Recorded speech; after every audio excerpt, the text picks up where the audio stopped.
Hey guys, how you doing? Welcome to Sports Talk. And shout out to Israel, my son Israel again. Usually I come on here and say, hey guy, what's up? Welcome to Sports Talk. But he didn't like that much. 9 years old, he's my biggest critic. He said, Dad, you can't be on here saying what's up, like you young. So hey, how you doing? So I'm gonna. He said that you gotta have your age. You 46. So here it is, man. Hey guys, how you doing? Welcome to Sports Talk. This guy's my biggest critic, so I got to do that. Anyway, man. Um, before we talk about Don Hurley, who used the Lakers, um, it's heartfelt for the NBA logo, the legend, the legendary, passed away, Jerry West, at 86 years old. With his wife Karen by his side. The guy done a lot. For the NBA. At age 86, what he's done. And he's done a lot, man. Jerry West was a NBA champion as a player, um, eight-time eight-time champion as an executive. He's the one that built the dynasty of Golden State dynasty. He built that dynasty. He helped the Lakers build that dynasty. You know what I mean? And it says a lot.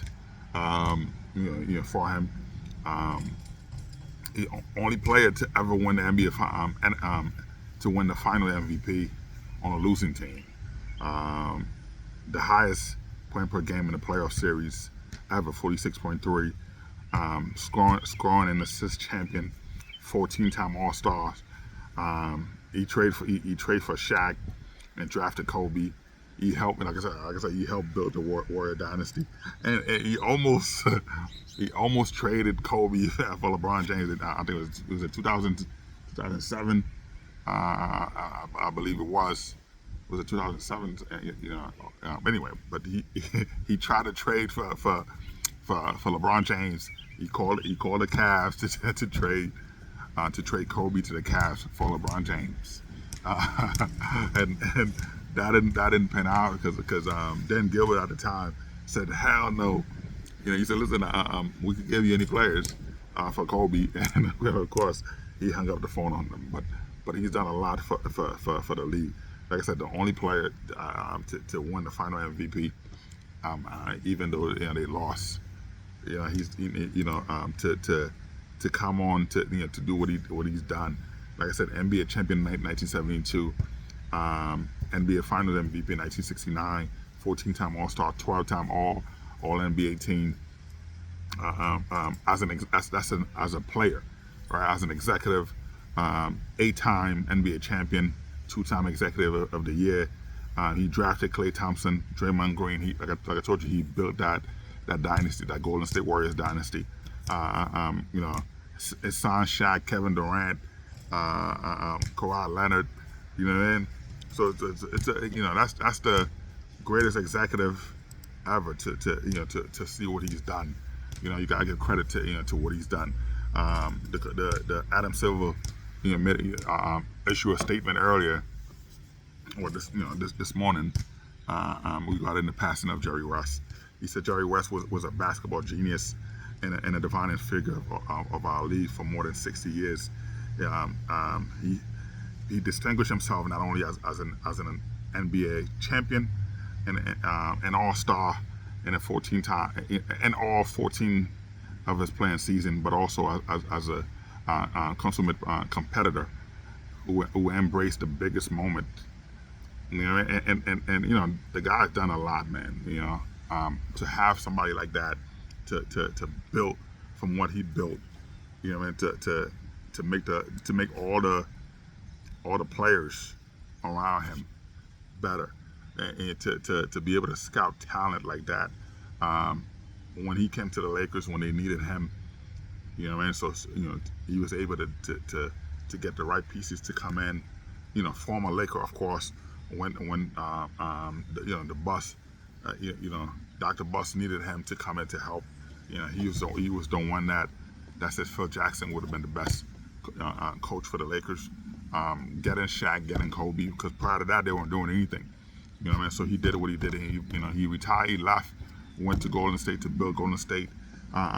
Went to the Clippers to took Clippers from what they were. Clippers were they were the bottom of the league. They were the laughing stock of the league to relevant right now.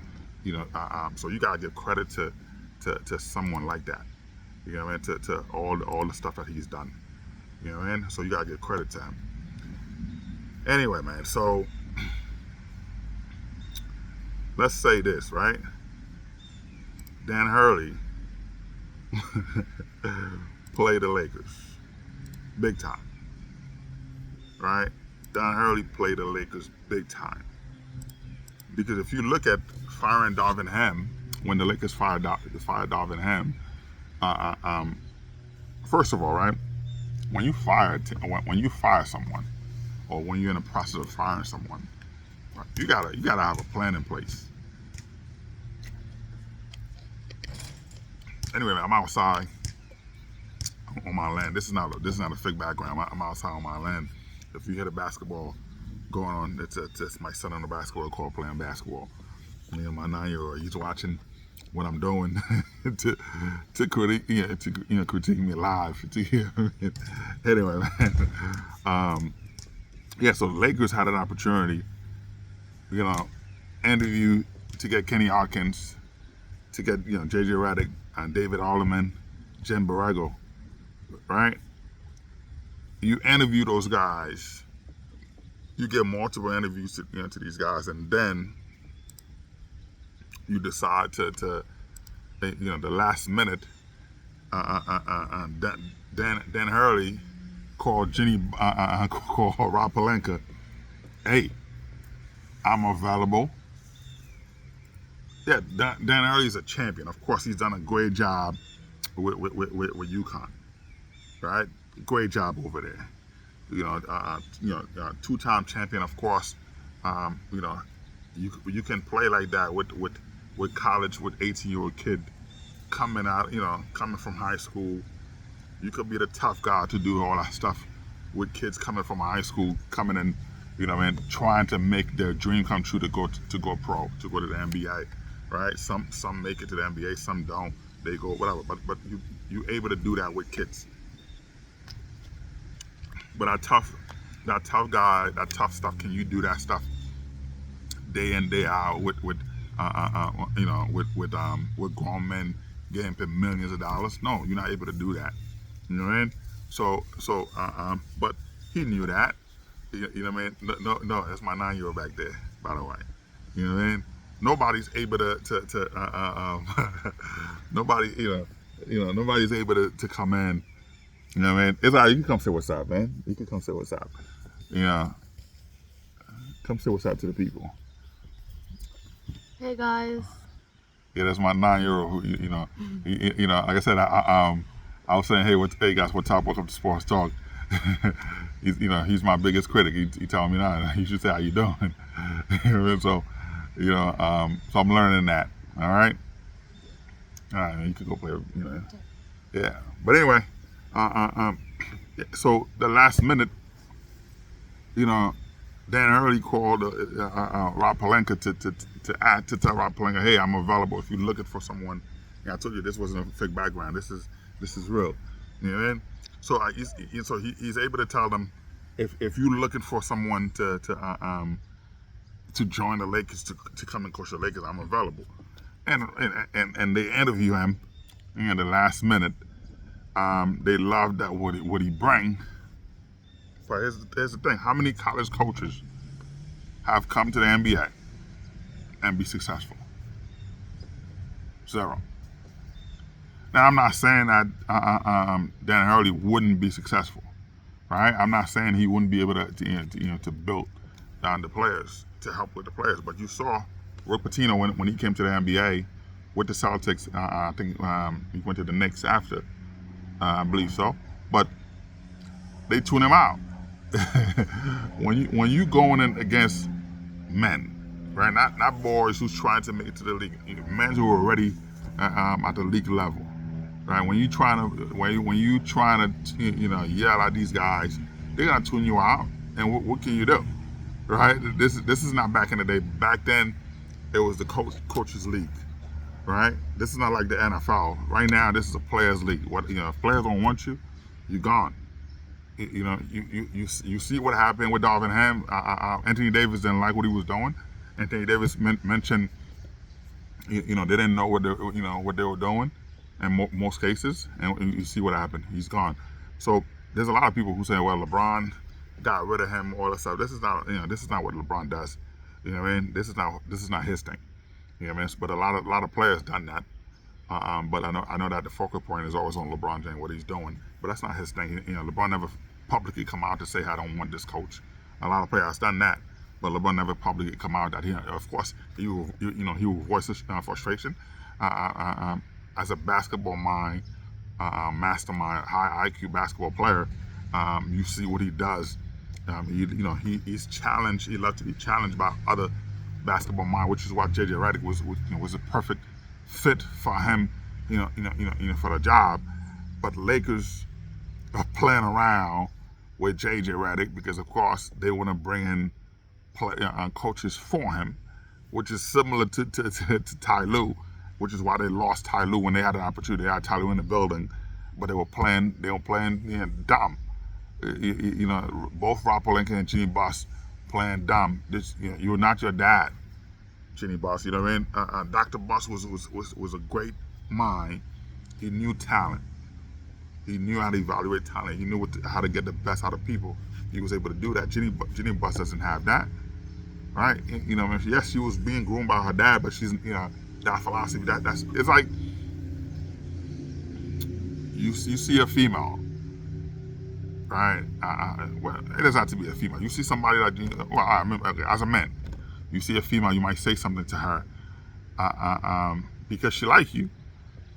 She'll smile and giggle.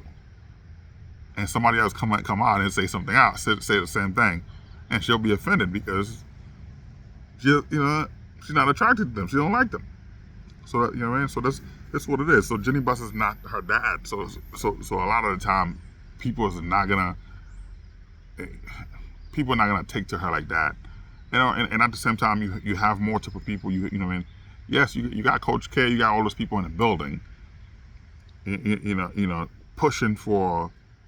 All our stuff, and I don't see why a guy like JJ Redick wouldn't work. You know what I mean? Even so now you mess up that bridge. you know what I mean? You mess up that situation.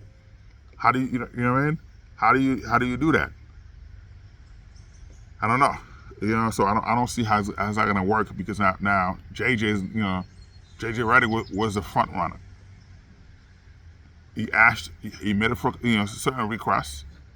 He made a certain request, and then you telling him, no, this is who you want for him, and he's telling you, no, this is who I want.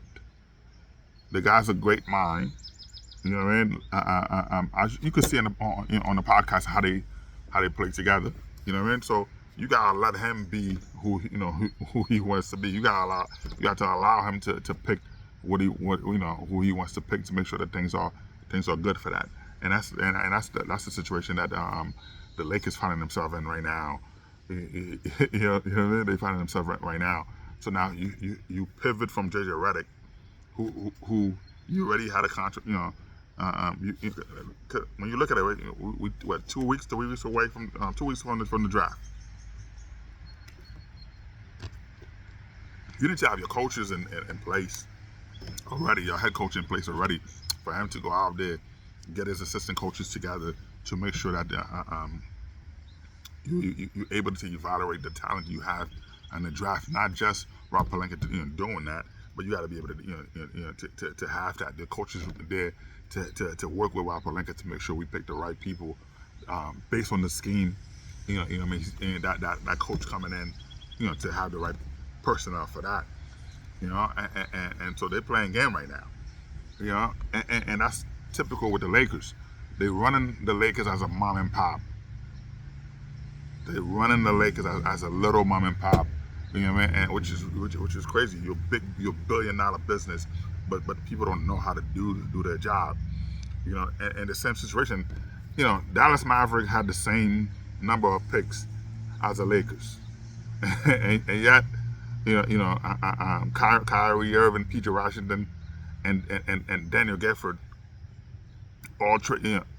they were all available during the trade deadline. But somehow, both Rob Pelinka and Jeannie Buss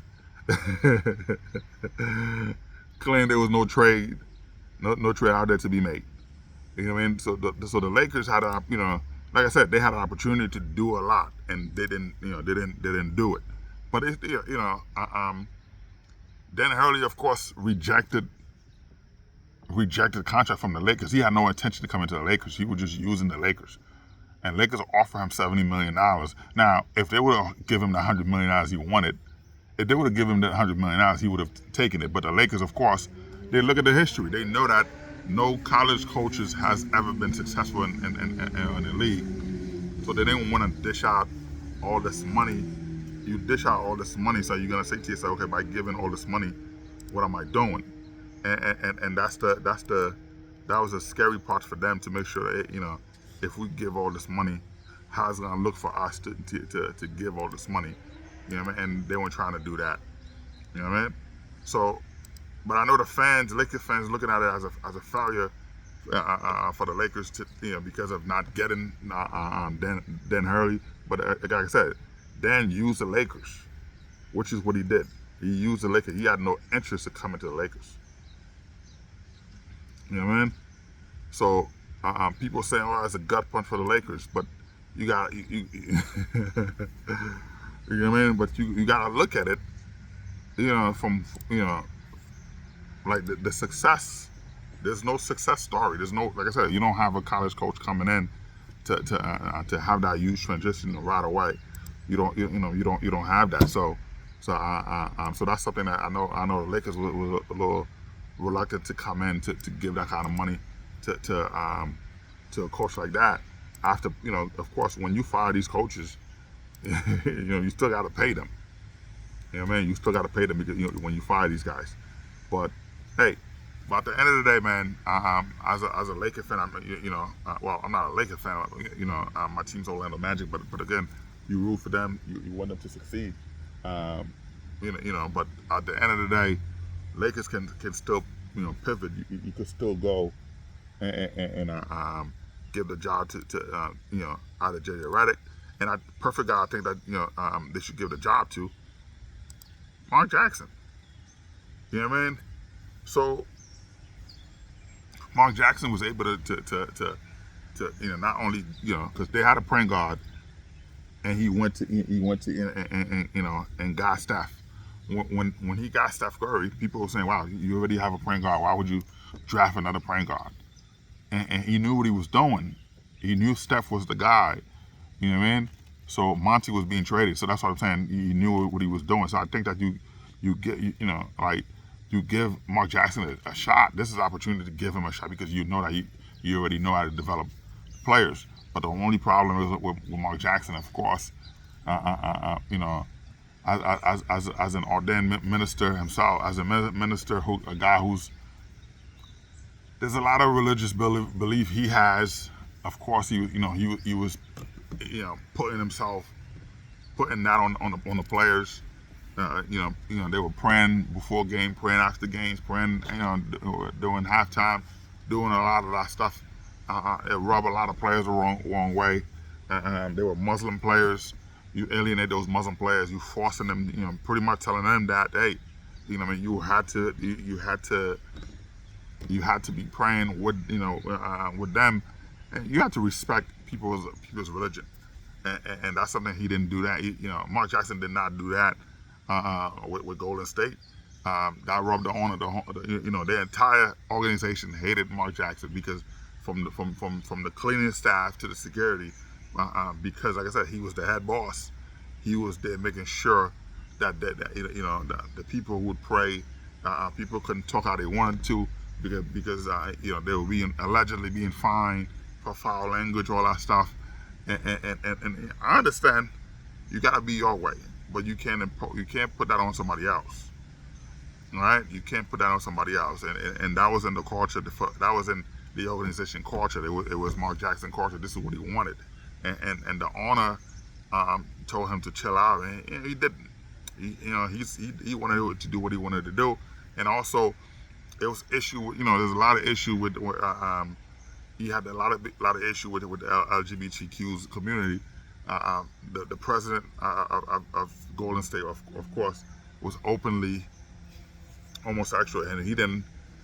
Mark Jackson made it known that he didn't like homosexuals. He makes sure he put it out there. He would make jokes. He would do whatever, anything every chance he got, he made it known because it was a hostile place, and because of that, when you piss off, you could piss off a couple of executives, right? And people are okay, and I'm not gonna say people okay with it. I'm not saying that they're okay with that, but you could piss off a couple of executives, and people let that go. But when the owners, you see how it is with owners, they talk. You saw a perfect situation with Bill Belichick had the job in the bag with the Atlanta Falcons, and Robert Kraft pick up the phone. He called his buddy out the blanks. Don't give Belichick a job. And even so you see what happened.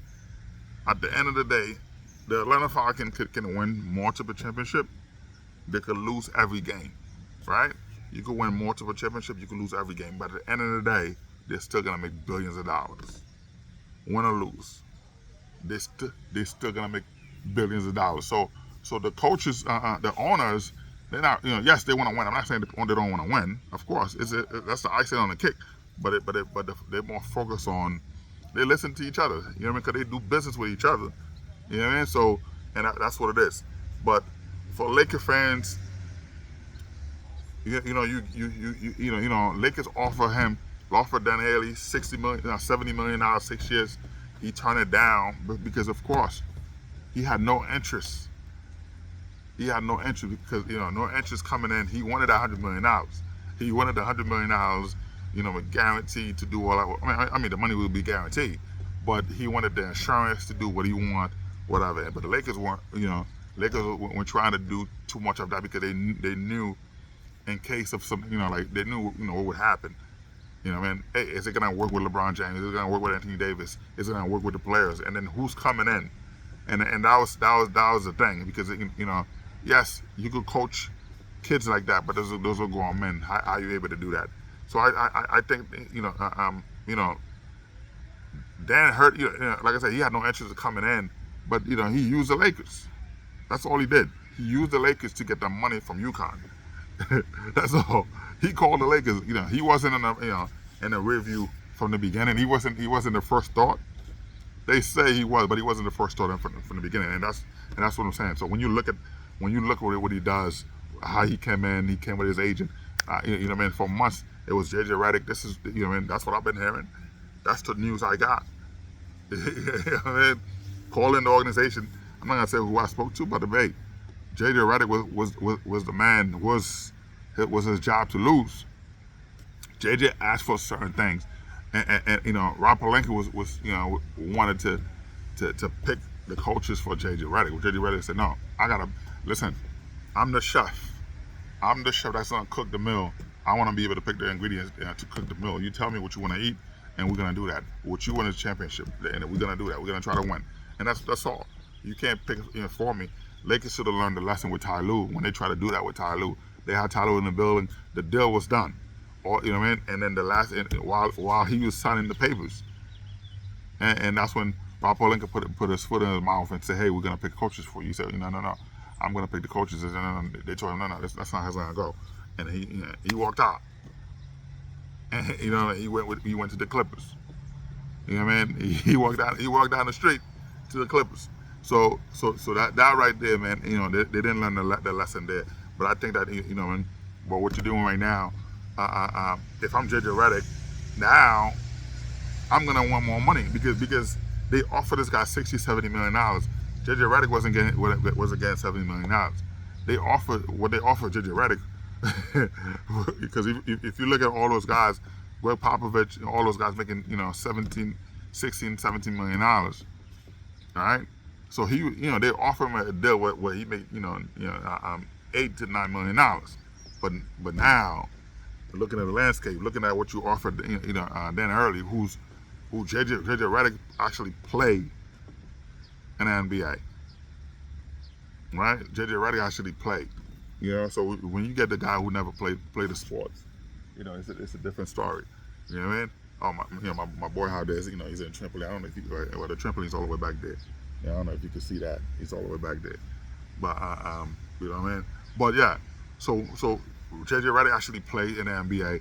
You understand? You see, you have high IQ, great basketball mind, and so that would actually work for him. Being out there, watching the game as a commentator, doing all that stuff, you already see what the Lakers need.